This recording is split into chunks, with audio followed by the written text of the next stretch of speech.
Yo, 18-0, RX back, finally, with a breakdown of a banger card, the UFC Orlando Wonderboy versus Holland.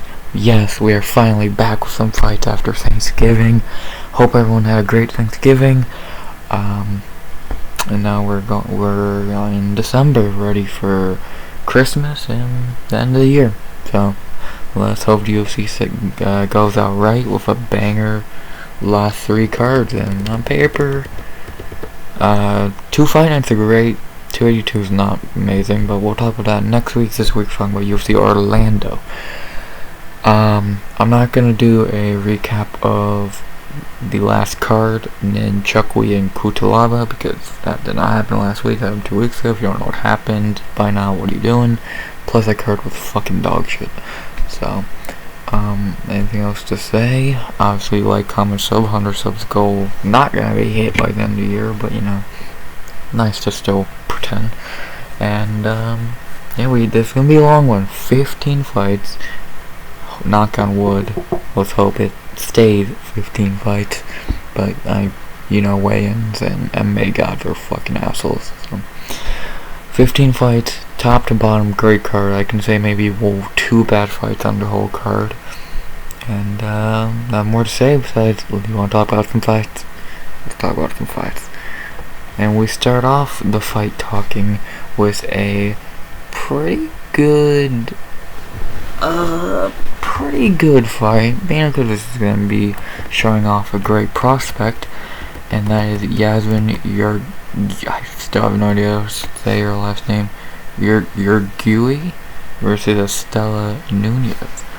Talk about Yasmin. Yargugo? Yusingo? I'll learn it one day. I learned the beat. I learned Habib. It takes a while to learn these fucking names. But.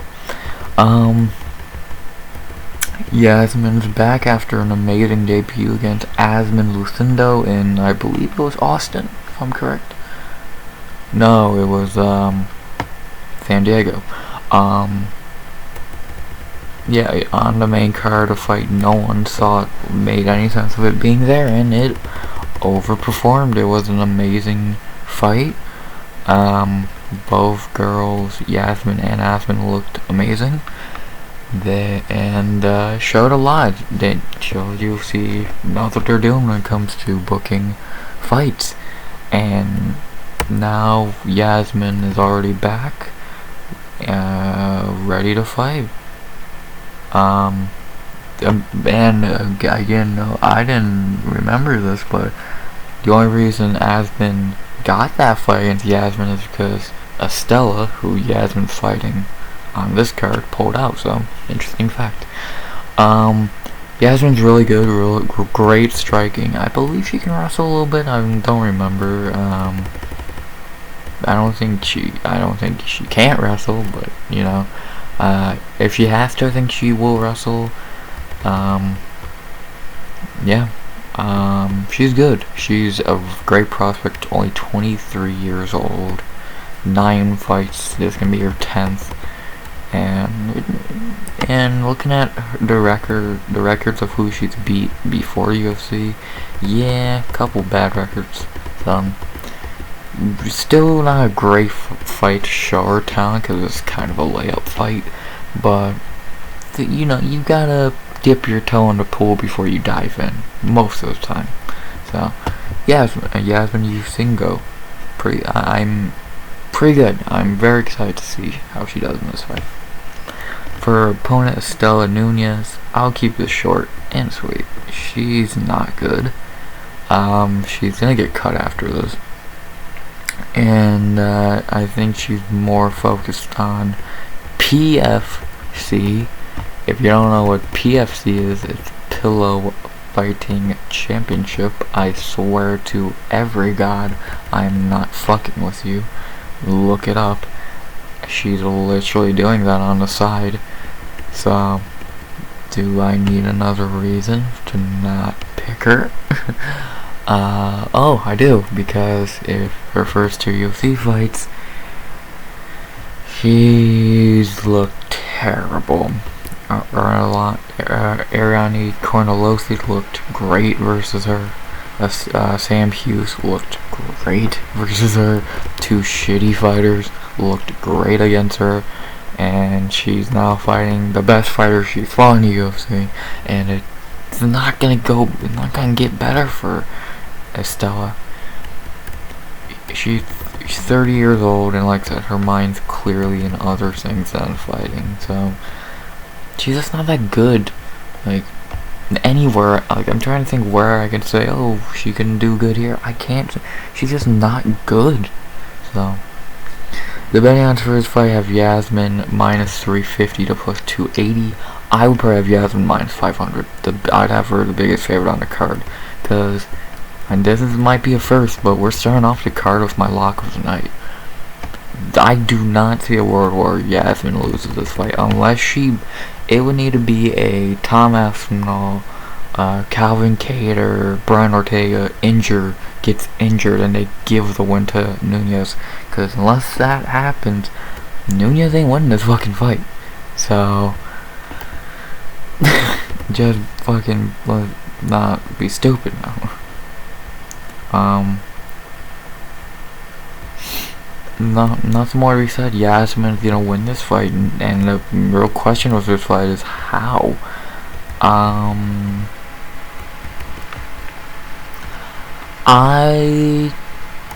Wow, there's actually the least picked thing. One in a second. I'm gonna go Yasmin by knockout / TKO, more likely TKO in the second. Yasmin TKO in the second lock of the night. I could see her just 30-25 decision or submitting her, because that is Estella's, I guess, weakness, the ground game. But I think Yasmin's gonna put her out or put her down in a TKO. So I'm going Yasmin by TKO in the second. Excited to see I'm excited to see how she does in the UFC after this, because she, like I said, I think she has a lot of promise, and I think this is flyweight, strawweight. Ooh, that division keeps getting better. Don't be shocked by this time next year we're talking about Yasmin fighting the likes of Amanda Lemos, Yan Xiaonan, Michelle Watterson, because she'll still somehow be ranked. She's gonna, if she, unless that first fight was a fluke, or they both just were not that great, they countered each other, made each other look great, which I doubt, Yasmin's gonna be a top contender. So I'm going Yasmin lock of the night by finish in a second. Second fight of the night, we got our only Contender Series debut of the card. Next week, 282 has like 6, so. But we have Francis Fire Marshall versus Marcelio Pitbull Rojo. Let's talk about Francis Marshall. Coming off DWCS this year, a couple months ago, about a good performance. He had a really good performance against Connor Matthews, just destroyed him. Showed a lot, really good wrestling. Dude looked great. His wrestling, he's looking like one though, like a Russian, just unstoppable, constant wrestling. Another 23-year-old. Yeah, not much to say, because I've only seen him on DWCS, but from what I've seen from DWCS, dude's good. Dude's gonna be a pain in the neck for a lot of guys. He's gonna really make sure you know what you're doing on the ground. He did with Connor Matthews. So let's see if he does it again, because now it's time to do it on the big show. So let's see if the Fire can do it. For the opponent, Marcelio Rojo, let me wait for Tapology to load. Rojo's not that great, 34 years old, getting up there in age now. Not a great UFC run, 0-2 His losses: Charles Jourdain, one of the classic Jourdain late finishes, and then Kyler Phillips, can't get mad at that, another third round finish.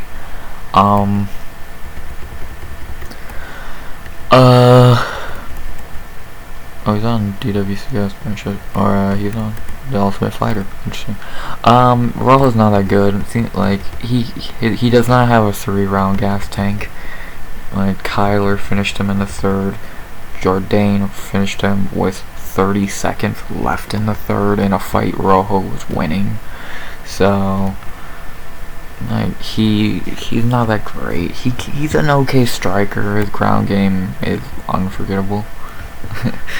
Or unforgettable, unmemorable, I think is what I wanted to say, but I'm fucking stupid. Unforgettable. And, yeah, he's not that great. And I think this is a real it's win or get cut fight for him, a lot like Estela Nunez, if you think about it. So, like, the 34. And you can't get mad at losses. Charles Jourdain is fine. Kyler Phillips is great, but if those are the cards you're given, you gotta perform, and he's not performed. The betting odds for his fight have Francis Marshall -170 to +145. I agree. I could see Marshall. I would make Marshall -190, almost 200, but not completely 200.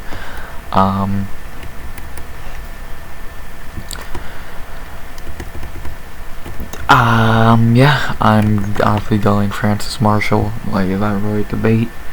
And I'm gonna go by submission in the second. I think he gets the win here by submission in the second. Maybe the third. I thought about picking the third to keep with the trend, but I could see him, because Jourdain and Phillips are strikers, so it takes longer for them to gas Rojo out. Marshall is gonna go right at him, get him to the ground, and make him work from minute 1. So,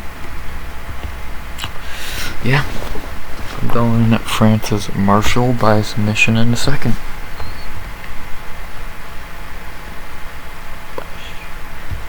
Next fight on the card, probably the worst one, even then it's a whatever fight. It might be good, hopefully not. Maybe. I'm not counting on it, but you never know. We have Natan Levy versus Gennaro El Rey Alberto Valdez. I'm gonna fuck up these names more and more. Let's talk about Natan Levy. I don't think he's that good. Like, honestly, I've seen all of his fights. I don't think he's that good. Well, UFC fights. Like, he got a win on Contender Series. And then in his debut against Huff Garcia, he got destroyed. And then in his last fight against Mike Breeden, he won pretty soundly, but he did have a scare in the third round. Breeden did rush him and almost finish him, but he didn't, obviously. And yeah, now he's here, 1-1 in the UFC, and now it's time to see how he does against, I'd say, not really a step up or down competition. You're still bound to same wavelength. As, like, Hoffa is a little bit of an upgrade from Breeden and Valdez, I don't think by much. I don't think much of Natan Levy, to be honest. He's just not that great. He's very boring. If Natan Levy wins the fight his way, it's a boring fight. It's the easiest way to put it. So, and there's more to say. For his opponent, Gerardo Valdez, he is 0-1 UFC, coming off Contender Series, finishing Patrick White. in his UFC debut, he had a war with Matt Frivola. He got knocked down like 6 fucking times before the fight was stopped. So the dude has heart. Dude has a lot of heart. I'm pretty sure he's training partners with Bram Moreno, I want to say. Dude has heart. Only 11 fights in his career, but he's not taking a lot of damage. Even though that Frivola fight, you could say, took a couple years off his fight career. But dude, he took damage. I'm convinced this, but after a while, he was not even fighting. He was on fucking autopilot.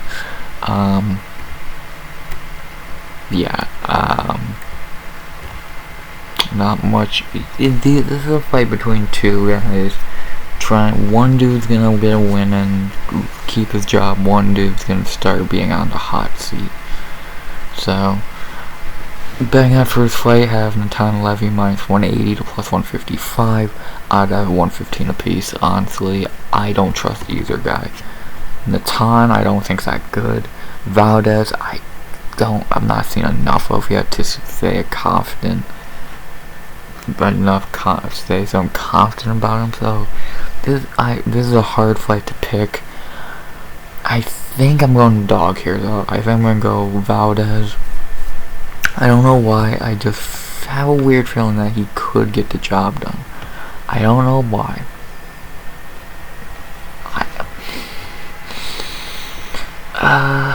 Shit. Yeah, this fight's not very good. Yeah, I think I'm gonna go Valdez. Am I gonna regret this pick? Probably. But, you know, it is what it is.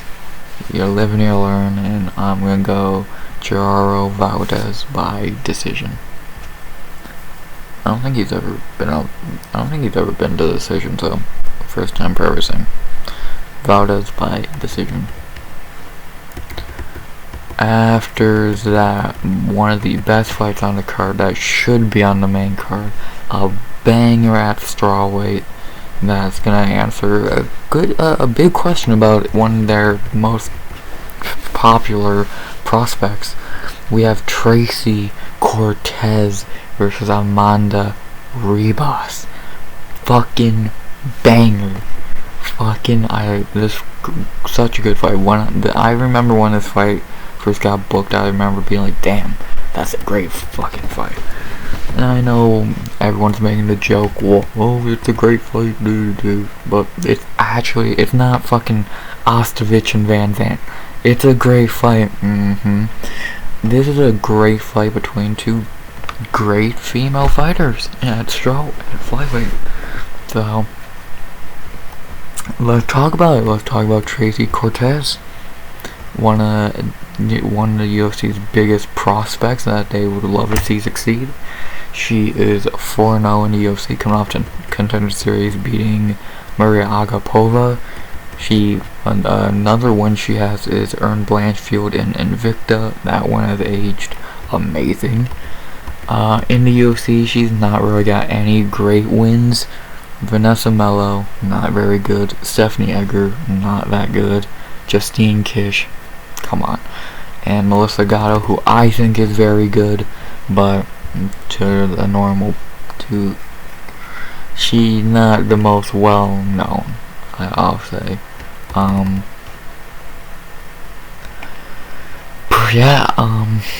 Cortez, great wrestler. She's a really good wrestler. She showed on the Gatto fight, she just kept getting the fight to the mat.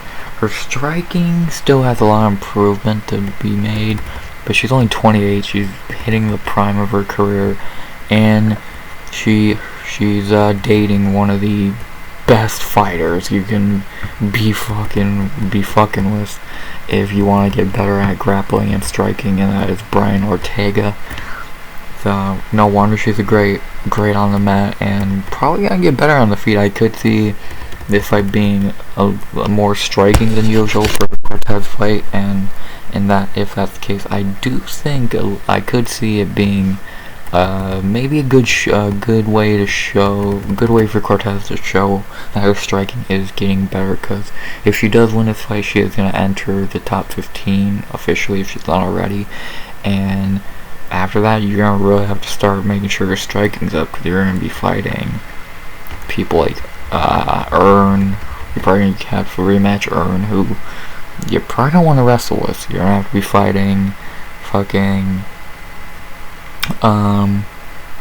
Jennifer Maya and all that. So you gotta do more than just be able to wrestle. So there's gonna be maybe a coming out party for Cortez. But if anyone's gonna stop that coming out party, it's Amanda Ribas. We all know, I think most of us know what we're getting with Ribas by now. She can pretty much fight on both areas. She's really good on the mat. I think that showed in her last win against Jandiroba. She hanged on the mat with Jandiroba. Her striking ain't great, but it's better than Cortez's. She's been in there with way higher competition than Cortez. Like, she's been there with Mackenzie Dern, Polyana Viana, not in the UFC, Marina Rodriguez, Jandiroba, Shukagian.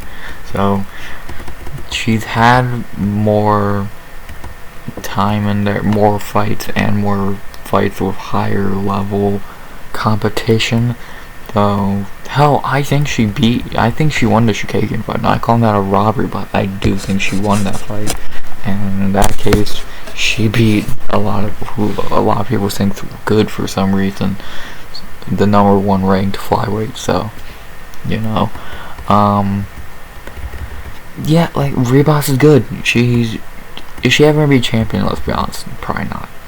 But if she always gonna be a good test for the up and comers, I think so. Like, I think she is. She's good enough to give. I can see her becoming a gatekeeper. Honestly, a very good gatekeeper.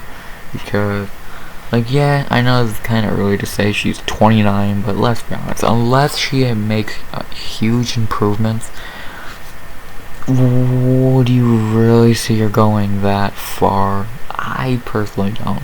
Especially, and she fights at strawweight and flyweight. Flyweight, come on, yeah, she can hang with Caitlyn, but can she hang with Manon, Val, Talia, Earn even? Probably not. And that strawweight, we've seen her get knocked out by Marina. Yeah, she beat Dern, but Dern's kinda not that great. Beat Jandiroba, but let's be honest, you really see Ribas beating Andrade, Rose, Lemos. I don't though. Ribas is really good, and again, only 29, could be better, but I don't see her ever hitting that, like, championship level. The betting odds for this fight have Amanda Ribas, small favorite at -130 to +110. I saw a tweet about this. Someone asked, why is Ribas the favorite? The only thing that makes sense to me is that she's been in there with higher level competition, as I said, Shukagian, Rodriguez, Dern. And a couple breakdowns I've heard people say, oh yeah, Cortez is gonna wrestle, but Ribas threatens off her back. So does Melissa Gatto, and we've seen how that fight went. Cortez demolished Gatto on the ground. So, yeah, Ribas, you could say, is a better offer back than Gatto, but do you really see her subbing Cortez, who's, again, dating Brian Ortega, one of the best grapplers in MMA? Come on. So, I think this fight can go many ways, but if you ask me, out of near even betting odds, I think Cortez is going to take the win here.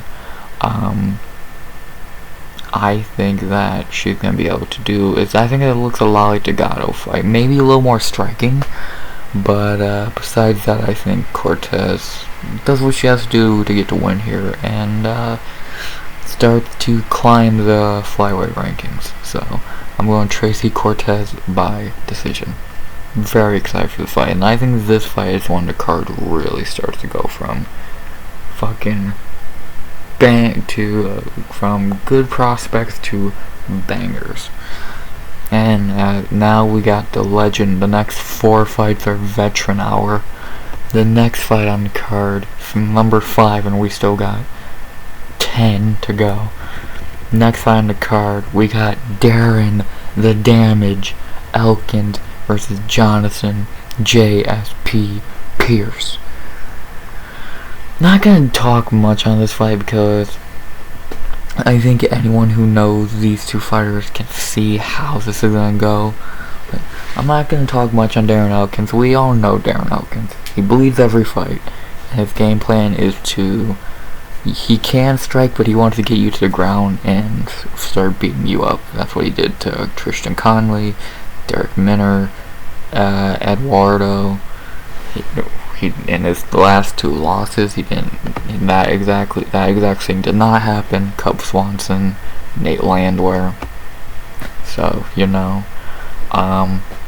he's 38 years old. In let's be honest, he should probably retire. Any fight could be his retirement fight at this point. He's falling off. Yeah, he is 3-2 in his last 5, but again, look at the wins. Eduardo Granoro, no idea who that is. Derek Minner, who sucks, and Tristan Conley, who sucks. His 2 losses, Killer Cub and Landwehr.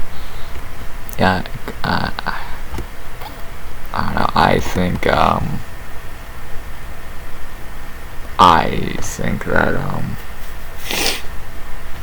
it's the writing's on the wall for Elkins at this point. To talk about his opponent, JSP, because he's a lot less known. And like everyone knows, Elkins, JSP's kind of is a really good prospect coming up the rankings. In the UFC, he is 4-1. In his debut, he lost to Joe Lozon. But ever since he's got 4 wins in a row, Kai Kamaka, Omar Morales, Christian Rodriguez, and Makwan Americani. Yeah, not great wins, but wins nonetheless. He beat another veteran in Makwan. Yeah, he did lose to Lozon, but what are you gonna do about it? It was 2019, Joe Lozon, his last fight in his hometown. Let's let him go out on a high note. Besides that, Kai Kamaka is a good win. Omar Morales, Christian Rodriguez, not really. And Makwan Americani, it's a fine win. I really don't see a problem with it. Inconsistent Makwan, but still a veteran nonetheless, and a guy you can't complain about beating. JSP's game plan is get you to the ground and start wailing on you.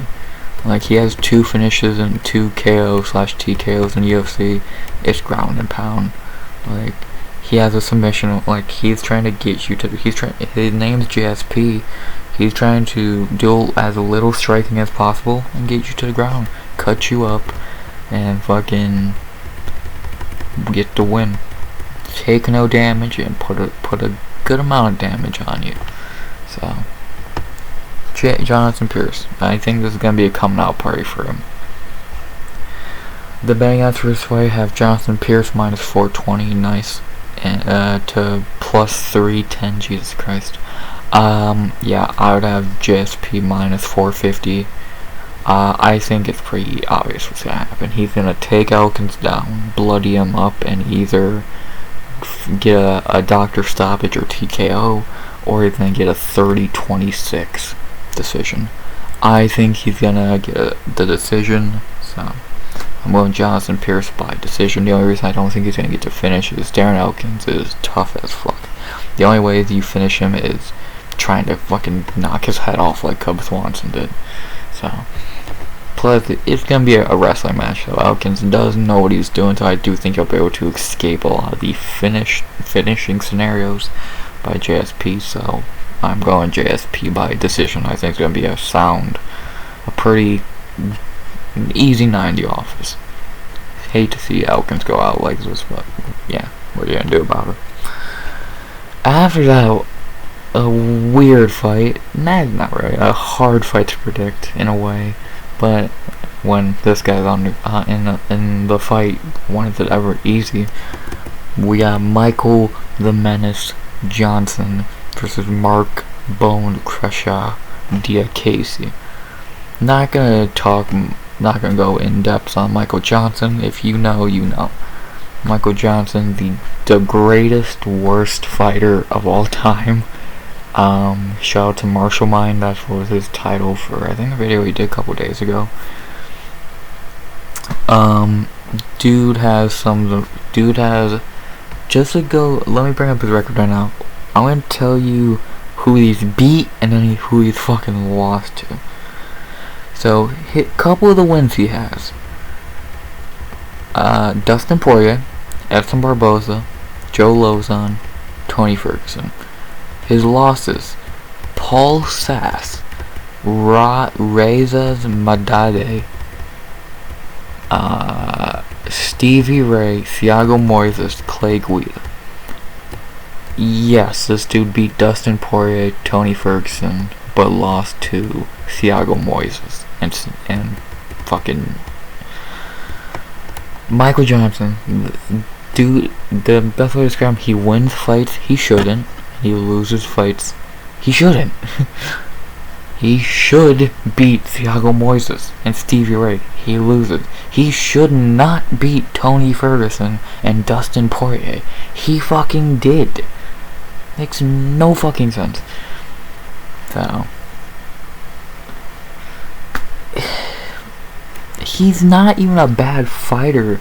Like, if you honestly ask me, if Michael Johnson at his best, what do you think if you put prime Michael Johnson, if he fought consistently at his best every fight out, he's a top 10 lightweight. He's a top 10 fighter. He just never fucking does. He finally broke a 5-fight losing streak earlier this year, knocking out Alan Patrick, but then he had a war with Jay Malarkey, did take the L. A lot of people call robbery. I think it was close. Michael Johnson. I'm just gonna stop there. You can say so much about MJ that we would be videos already probably longer than most, so I'm gonna stop there. Let's talk about his opponent, Mark Diakese. Dude's finally is really hitting a stride right now. Yes, it's kind of the worst way he could.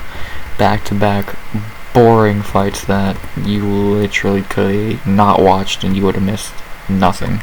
Because all he did for combined 2 fights is take a dude down. Against Borshev and Hadovic, that's legitly all he did. Was take down. Next takedown, keep him down. Next round, takedown. For 3 rounds, get your hand raised. Yes, you're meant to win and get the job done, but goddamn, dude, he literally does not put any damage on him. He literally just holds them down. It's so fucking boring. The betting odds for this fight have DKC -230 to +190. It's Michael Johnson. You either look at this as this fight goes one of 2 ways. Either DKC does what he's been doing and holds Johnson down for 15 minutes, which I could probably see being more likely than the second option. It's a firefight and Johnson knocks him out or wins a decision. Most likely DKC's going in there, I'm wrestling you. And because Johnson can still strike and he can take a punch. That Malarkey fight, Malarkey's no joke. Dude hits, dude can throw. Michael Johnson stood in there with Malarkey for 15 minutes and took his best shots and landed his best shots on Jamie. So, and like he knocked out Alan Patrick, Cole. He still has the power. Wrestling's never really been a strong suit of his, if I'm correct. So, yeah. I'm gonna go for fun and for the meme. I'm going Michael Johnson. Plus, I don't like Mark Diakese. He's boring as shit. So, and my pick for this, I don't think he's gonna win. I think Mark Diakese's gonna 30-27 him by hugging him. But I am going Michael Johnson by decision. I'm hoping he gets to win here. I'm not counting. I don't think it's likely. After that, we got a battle of old fucks. Like the ages of the two fighters in this fight are 40 and 39. Like I said, the battle of old fucks. We have Clay the Carpenter Guida versus Scott Hot Sauce Holtzman. Not gonna go in depth on Clay Guida, just like MJ and Elkins, you know Clay Guida. Let's be honest, if you've watched him, if you are not fucking new to MMA, you know Clay Guida. Dude goes in there, does his thing, never stops moving. Win, lose, draw, you're gonna see him back in the cage in a couple months. This year, not been a great year for him. He got knee barred by Claudio Puelles, but you can't get mad at that. Like, that loss has aged like shit, because Claudio Puelles just looked like a joke versus Dan Hooker. But, you know, Guida, it's not Dan Hooker. So, Guida's game plan is wrestle you like the Casey. Get you to like the Michael Johnson fight. He's gonna take you down and keep you there. That's his ideal fight. He can strike, but it's never really been a strong suit of his. I think he only has like one or two like finishes. I know Joe Lawson and maybe someone else. So yeah, and he's 40 now. He's really not finishing anyone. For the opponent, Scott Holtzman, I will talk about a little bit because he is old, but I mean, you know who he is. In the UFC, he is 7-5. Been in the UFC a long time. His wins, really no. Alan Patrick, who we were just talking about, Jim Miller. His main two wins. His losses: Drew Dober, Josh Emmett, Nick Lentz, Benil Dariush, and Mateus Gamrot. Man, this dude can't catch a fucking break. Gamrot, Emmett, and Dober. Christ. I don't know much about him, honestly. Like, all I remember about him is him getting fucking annihilated by Gamrot and Dariush. Yeah, I don't know much about him, to be honest. He's 49 or 39, my bad, and yeah, this is his first fight in a while, and this is his first fight in like a year, almost 2 years. So 2 years off already. He was 37 at the time of his last fight. Now he's 39. So this gonna show is it better to be active in your older age or be inactive? This fight will answer that question in a way. The betting odds for this fight have Holtzman -190 to +160. I don't agree. I think this is a really winnable fight for Guida. I could see if you want to say Holtzman is the favorite, but I see him almost 200 favorite. Like, I don't understand that. Guida is, yeah, he's old, but he's still not looking bad. Hell, he fucking went to war with Marco Madsen barely a year ago. He was in there with Bobby Green, fucking Claudio Puelles, and he didn't look good there. But I don't know. I think this fight's interesting. I think this is a very winnable fight for Guida, which, as a Guida fan, I really don't think I've been able to say for a fucking while. I think the last time I could say that was Michael Johnson, because Michael Johnson. So, with that being said, I am going to Carpenter because I am biased, and I'll always pick Clay Guida. So, I'm going to Carpenter by decision. He's gonna retire soon. If it's this fight at 40, I don't think it is, because he sounds like he's still talking about fighting more. But, yeah, any fight could be his last, so I'm going to keep picking him till his last. Yes.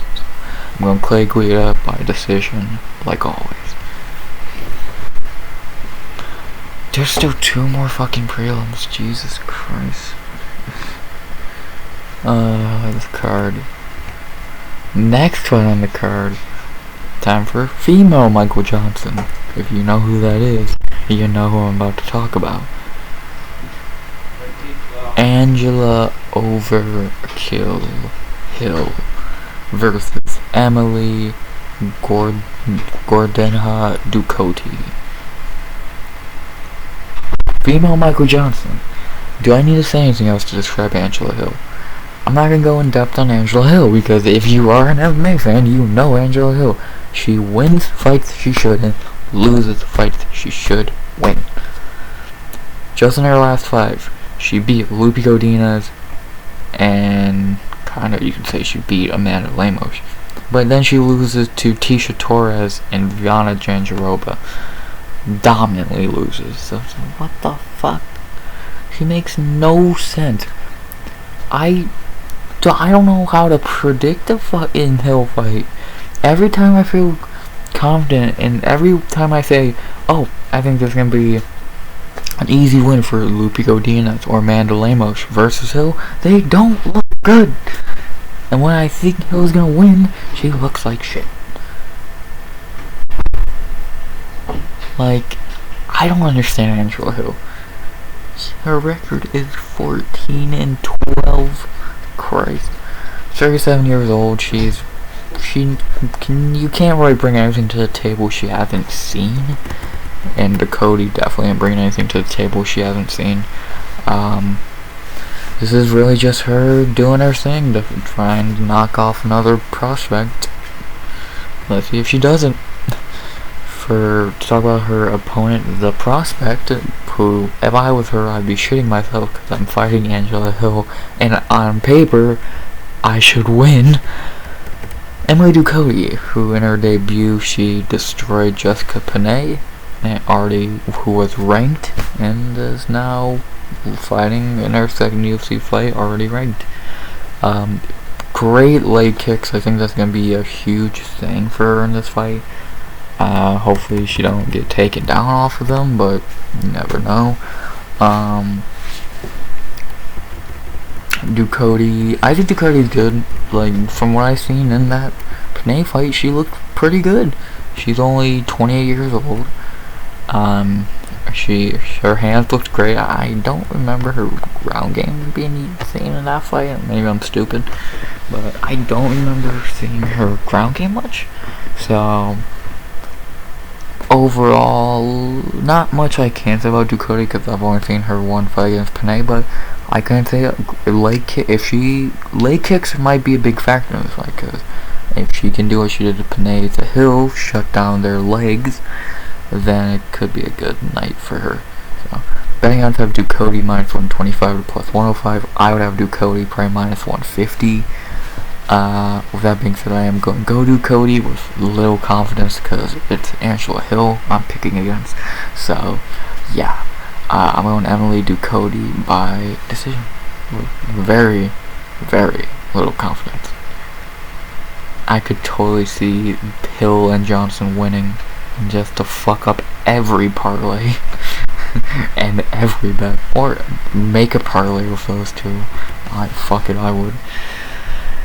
Now time for the featured prelim after, about 45 fucking minutes? Literally. A great fight at welterweight that I'm still not even sure I know who I'm picking yet. We have Nico the Hybrid Price versus Philip the Fresh Prince Rowe. Let's talk about Nico Price. If you've seen him fight over the last couple years, you know what you're getting with him. You're getting a dude who does not give a fuck and is just going in there to fight. Just to go through his UFC career, he fought Alex Moreno, Sensei Luque, Randy Brown. He finished Abdul Razak, Tim Mean, Jeff Neal, James Vick, Luque in a rematch, Cowboy Piera, and Cowboy Oliveira. He's been in there with he's been in there with most of the brawlers, man. The one weird fight on his record is the Cowboy fight. He did not look good. He probably should have finished him. Maybe it was like being nice and not wanting to do that, but that Cowboy fight's weird. Very odd. Yeah, he's a brawler. He doesn't really... Obviously he goes in there to win, but he wants to put on a show. Which, respect.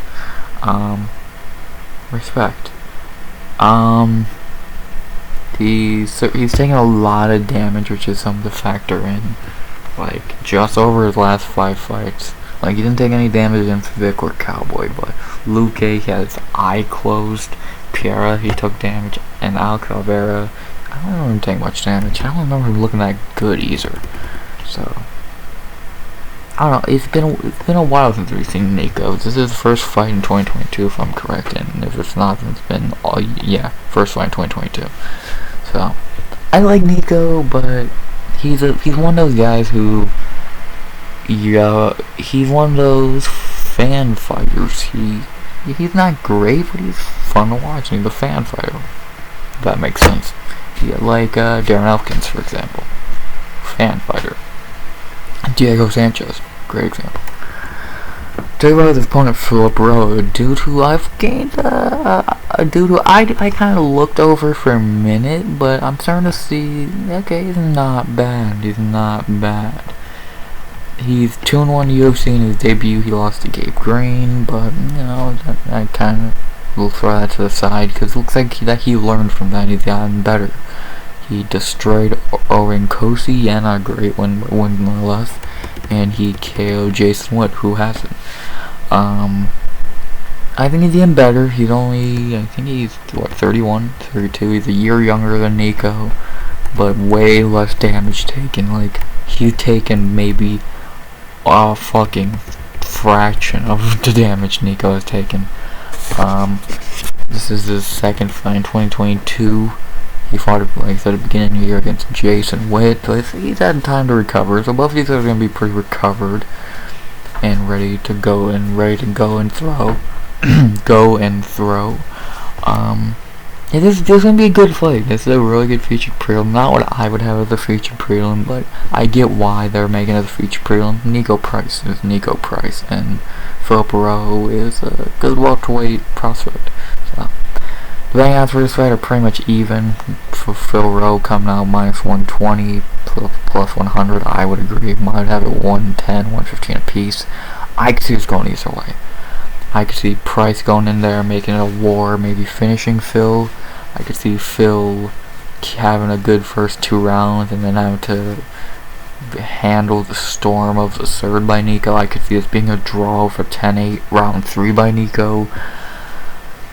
I could see this fight going many ways. Nico Price is the fucking favorite, picks-wise.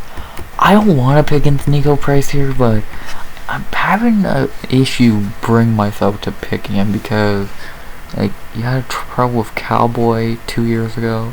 Alex Oliveira you couldn't finish. Michelle Pereira and Luque I was skews. James Vick you KO'd, but he's weird. It's hard predicting a Nico Price fight, because you just really don't.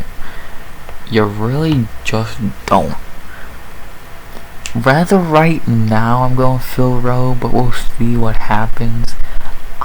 This is the only fight on the card I'm like iffy about, because I don't want to pick against Nico, and I could see ways he wins, but at the same time, do I trust Nico? It's a lot of thinking. So right now I'm going Phil Rowe, but could change. We'll see. But weigh-ins might answer a lot of questions. So yeah, those are the prelims. Dude, that could be a fucking that's the prelims, and that's 45 minutes. I'm not gonna spend the main card ain't gonna take as long because I'm not gonna go in depth on as many fighters. And for the first fight on the main card, I'm not gonna talk about much because I think it fucking sucks. First fight of the main card that should not be on the main card. We have Eric, ya boy, Anders versus Kyle, the Darce Knight Dawkins. Let's talk about Eric Anders a little bit. I think the dude's getting at the end of the line. He's 35 years old. He's had up and down performances in his last couple fights. He's on a 2-fight losing streak, losing to Andre Muniz, can't get mad at, and John Yoden Park, a fight I don't remember at all. His last win with Darren Stewart, like, that's not really a good win. He's always been a pretty mid fighter, never really getting his best one of his UFC career has been probably Gerald Meerschaert. And he's fought a lot of guys, so it's not shocking. He's fought a lot of good guys, it's not shocking. He's lost a lot. Machida, Thiago, Theodoro, RIP, Roundtree, Jocko, Muniz, Park. But, like, you gotta win some of those fights, man. I don't know. I don't think much of Anders. Never have. And now I think this is, now I think the UFC is starting to be done with him. He was a one of those bottom ranked middleweights for a minute, and now he's starting to fall off badly. And they're giving him a pretty easy fight. Like, if I for his opponent, Kyle Dawkins, I don't think he's that good. I don't think either of the Dawkins brothers are that good, but if I had to say which one I think's better, fuck, I think, I guess Chris. Because Kyle, I don't think's done anything impressive. In his UFC career, his debut against Brandon Allen, yeah, it's a fucking kind of a fuck you debut. And he beat Dustin Stolfus, not a great win. Lost to Phil Hollis, not completely mad at. Had a no contest with Kevin Holland. Beat Jamie Pickett, not a good win at all. And then got crushed by Roman Dolidze. I don't think he's that good. And I think he's only in the UFC because of his brother, who's gonna lose next week. So one of the Dawkins boys are gonna win, and probably not gonna be Chris. Like, next week against Jairzinho, so I guess one of them has to win, and I guess it'll be Kyle. The betting odds for this fight have Kyle Dawkins minus 200 plus 160. I disagree. I'd have Kyle minus 125, 130. Small favorite, but a favorite. I would not say I'm confident in Kyle Dawkins ever. Like, against Jamie Pickett, yeah. I don't think Eric Anders is that bad. I could see Anders win this fight. So, I am going Dawkins, but would I say I'm confident? Not on the slightest. So, I'm going Kyle Dawkins by decision. After that, we got the only fight to have changed so far. Again, knock on wood, nothing else fucking changes. We have Jack the Joker Hermansson versus Roman the Ken Kassan Dolidze. This was meant to be Jack Hermansson versus Derek Brunson. Brunson pulled out, and Dolidze stepped in after fighting like not even barely a month ago. Not gonna talk much about either guy because I just talked about one, and I think you know Jack Hermansson by now. I think we know what we're getting with Jack Hermansson. Okay striking, but he wants to get you to the ground. That's what he does. Like the Curtis fight, he did 0 wrestling, if I remember, or very little. But he didn't need to.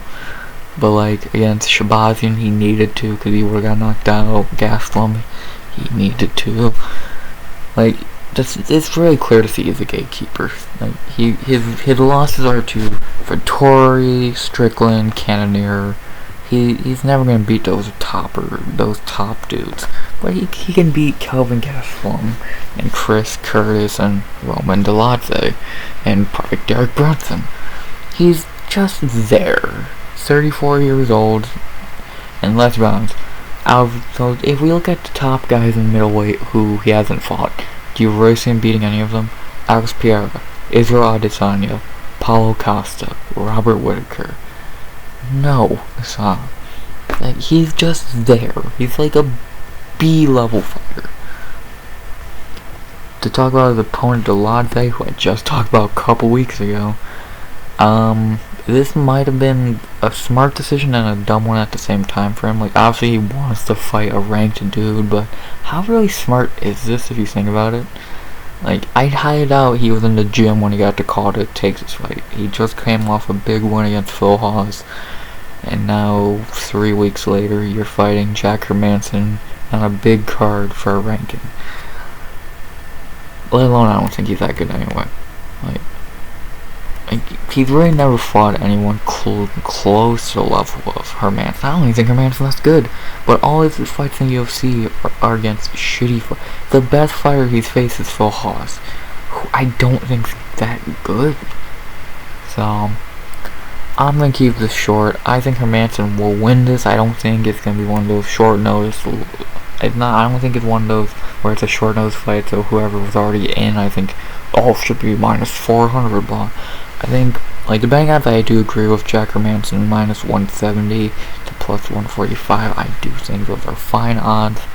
I understand them, so I think, and I agree with them. I am going Jack Hermanson by decision here. Maybe a submission, but I think he'll just do what he has to do to get the win and keep his ranking. So, Jack Hermanson by decision. I think first time I picked Jack Hermanson in a while. I really don't pick Hermanson. I usually pick against him because I don't think he's good. But whatever. Next up, what I think should be the co-main event, or even the co-main event, we have everyone's favorite Tai Bam Bam Tuivasa versus Sergey Pavlovich. Gonna keep this short and sweet. Someone's going out cold in round 1, and I fear that might be Tai, because the dude's coming back after 2 months after taking way too much damage. Like, I thought we wouldn't see him again until, like, the Perth card. Am I saying that right? Perth? P-E-R-T-H, the 284. I think he just took a shit ton of damage. We might see him again in Perth to get a hometown fight. But he's back 2 months after taking way too much damage against Searle, and I don't like that. I think Pavlovich probably is going to beat him. He's either going to finish him or wrestle him. But you never can count out Tai, or really any heavyweight, but especially Tai. Dude will fucking throw until he's dead. And fucking in the Gon fight, his body did not want to go out. His Gon made his body go down. So, I'm never going to pick against Tai Tuivasa. So, I'm not going to start now. Well, I did against with Derek Lewis, but come on, that's Derek Lewis. The betting odds have Pavlovich minus 165. I can't get mad. I think Pavlovich is probably going to win, but I'm never going to pick against Bam Bam. I'm going Tai Tuivasa by knockout in the first. Someone's going out early, and I'm hoping it's Pavlovich. But heavyweight MMA. Heavyweight MMA.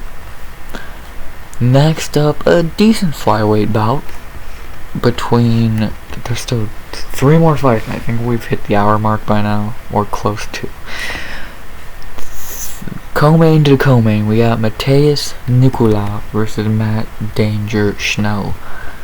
Talk a little bit about Nicolau. He's 3-0 in the UFC, beating Manel Kopp, but if I remember that was a robbery, Tim Elliott, and David Dvorak. From the little I've seen of him in his first 3 fights, he seems like a fine fighter. Nothing really bad I can say about him. And if anything, I can say something good about him. He's dating Luana Pinheiro. So, W for him. For his opponent, Matt Schnell, dude's getting a lot of hype now after that Sumerdarji fight. Yeah, I give him mad respect for that fight. That was an amazing fight, and I think he did show a lot, but still not giving me the idea of picking him over a guy like Nicolau.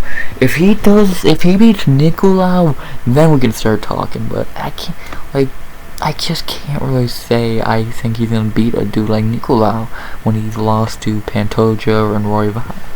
Yeah, you beat Sumerdarji, but how good is Sumerdarji? Was anyone really saying Sumerdarji was like gonna be a next big thing? I don't remember it. So, gonna keep it short and sweet, mainly because I'm fucking starting to gas out on this video. I'm going with Mateus Nicolau by decision. I think Schnell's good. I have more respect for him than I did before his last fight. Before his last fight, I thought he kind of sucked. But I got respect for him now, but yeah, I don't think he's going to win this. And the betting odds have Nicolau minus 225. I'd probably have minus 200, 190. I'd have minus 190. So, yeah, Mateus Nicolau by decision. Now time for the co-main event of the evening. We have Rafael Dos Anjos versus Brian Bam Bam Barberena. This might be my most controversial pick I've had in a long time. Not gonna talk about RDA. You know RDA. Dude's fought literally everyone who's in anyone at lightweight and kind of welterweight. dude's a legend, first ballot Hall of Famer. But he is getting older, 38 years old, coming off of the Fiziev fight only a couple months ago. He didn't look terrible in that fight, but I don't remember him looking good either. I'm actually wanting to see him. What were the scorecards for that fight?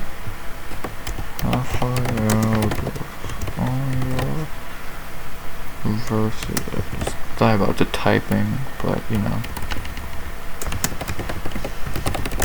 I want to say he was like just losing it, and then the nail in the coffin was the knockout. Am I tripping? No. Yeah, that's pretty much right. That fucking Fiziev was winning, clearly. Yeah. RDA is clear. RDA is past its prime. There's no debate. There's no fucking debate. So, I don't. So now it's just how much longer can he keep doing what he's doing and winning. One of these is gonna be a trap fight, a trap game, which means a higher up. It's commonly used in like football or basketball. It's where a team that looks really good and is really good plays a lower level, a lower skilled team, and they lose somehow. This could be a trap game. Talk about Brian Barberino. Dude looks like he's finally hitting his stride. I know I said that on Twitter earlier today, and people were, but he barely beat Robbie Lawler, and he got a robbery win versus Matt Brown. Yeah, I guess. Like, dude's been in there with a lot of guys. North Cut, Colby, Leon, Ellenberger, Luque, Brown, Randy, and Matt Lawler. Dude's a brawler. And if this is a brawl, I think that he's winning it. If this turns into just a straight up brawl, I think Brian Barberino's winning this fight. If this is a technical fight, RDA is using ground game and all that, he's probably gonna win. If we're being honest, he's probably gonna fucking win. I'm gonna go with my most controversial pick in a while, and this could look fucking stupid by the end of the card. But I am going Brian Barberino to win this fight, to beat RDA. I think RDA is getting older, and I think it's getting close to time for him to hang up the gloves. So I'm going Brian Barberino by knockout / TKO in the third. I think he's going to be able to keep up a good pace and gas RDA out and finish him late. Am I going to look stupid by the end of the night? Probably. But I have it no other way. I'm going Brian Barberino plus the 270 dog to minus 340. I understand that. I'm going Brian Barberino by knockout in third. Ooh, if I get that right, I'm gonna look smart. I'm gonna look like the smartest motherfucker alive. If I get that wrong, I'm gonna look like a dumbass. So. And now the main event, the battle of the nice guys. We have Stephen Wonderboy Thompson versus Kevin Trailblazer Holland. Let's be honest, do we want either of these guys to lose? No. But sadly one of them do have to lose. It's English. I'm gonna keep this short and sweet. I could see this fight going either way. But I do think Holland's gonna get the win here in some way, either by decision. I think Wonderboy's gonna start off strong. I don't think the fight ends early. I think Wonderboy probably takes the first, maybe the second. But I think by the third, either Holland finishes him between the third and fifth, or he starts winning the third, fourth, and fifth, and he gets the decision. I think if we were talking Wonderboy from maybe 10 years ago, well, not even, when did he fight Woodley? Like 6 years ago? I think this is a different fight, and I think Wonderboy wins. But 39 years old, 2-fight losing streak. Like, maybe he can have a Geoff Neal, Luke, or Vicente Luque performance, but I don't see Holland. I think Holland's gonna be such a pain in the neck for him after a while that he's gonna lose. So, and I don't want to see Wonderboy lose, but if he does lose and retire, I can't think of a better guy to do it against than than Holland. So I am the betting odds are completely 110 even, and I cannot agree more. I'm going Kevin Holland by knockout in the third. I think by the third round, Wonder Boy's gonna start being a little tired, and I think it's gonna end badly for him. So I'm going Kevin Holland by knockout in the third. Holy fuck. 15 fights. It has to be over an hour.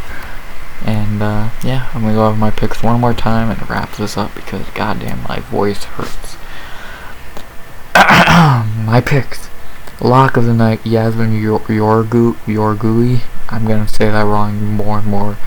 By knockout, by TKO in the second. Francis Marshall by submission in the second. Gerardo Valdez by decision. Tracy Cortez by decision. Johnson Pierce by decision. Michael Johnson by decision. Clay Guida by decision. Emily Ducote by decision. Maybe Furo by decision. Kyle Doggers by decision. Jack Hermanson by decision. Tai Tuivasa by knockout in the first. Mateus Nicolau by decision. Brian Barberino by knockout in the third. And Kevin Holland by knockout in the third. Very few finishes, which I don't like, but like I don't want to. I've always been I don't like to force a finish prediction. I just fall back on this. With that being said, hope you enjoyed the video. Hour plus, I would guess, if not longer. You'll hear from me next week, same time, for a breakdown of 282, and I'll recap this card. 282, Magomed, Ankalaev, and Jan Blachowicz. Yeah, I wish it was Yuri and Glover too. Or I wish it was Glover and Magomed, but I get why Glover said no. Even though at the same time, like, you should have just took it. You're probably not going to win anyway. I don't know. That's story for next week. So, hope you enjoy the video, enjoy the card. Yeah, tell me your picks, bets, all that down below. Like, comment, sub, and as always, RX